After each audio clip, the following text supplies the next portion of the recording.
দুঃসহ বেদনার সেদিন আজ রাতের গভীর অন্ধকারে চেয়ে ভয়াবহ ছিল সেই ভোর।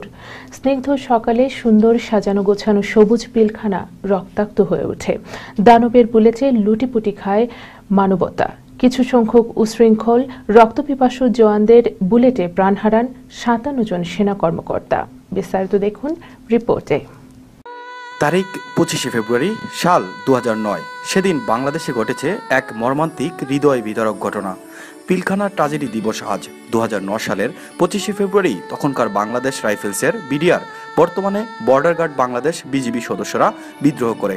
এ সময় তারা ৫৭ জন সেনা কর্মকর্তা সহ ৭৪ জনকে নির্মমভাবে হত্যা করে। বিজিবির সদর দপ্তর পিলখানায় সেদিন বিদ্রোহী বিডিআর সদস্যরা যে তাণ্ডব চালিয়েছিল তা পৃথিবীর কোনো বাহিনীর বিদ্রোহের ইতিহাসে পাওয়া যায়নি। সেদিনের দুর্ঘটনায় নিহত সেনা সদস্যদের স্বজনদের কান্না আজও থামেনি। কলঙ্কিত সেই ইতিহাস আজও প্রতিটি বাংলাদেশি ঘৃণার চোখেই দেখছেন।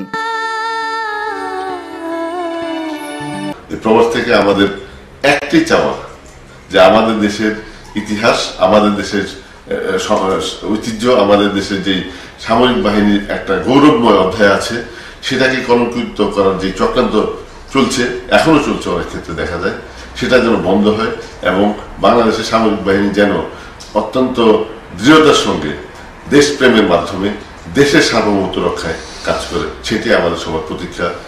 যে দিনটি বাংলাদেশের স্বাধীনতার পর বাংলাদেশের স্বাধীনতার উপর চরম একটি আঘাত বলে প্রবাস থেকে আমরা প্রবাসী সচেতন নাগরিকরা মনে করি। প্রবাসীরা মনে করছেন সেদিন পিলখানায় বিজিবি সাবেক বিডিআর সদর দপ্তরে যেই নারকীয় হত্যাযজ্ঞ সংঘটিত হয়েছিল তার যেন পুনরাবৃত্তি না ঘটে। UNN TV, France.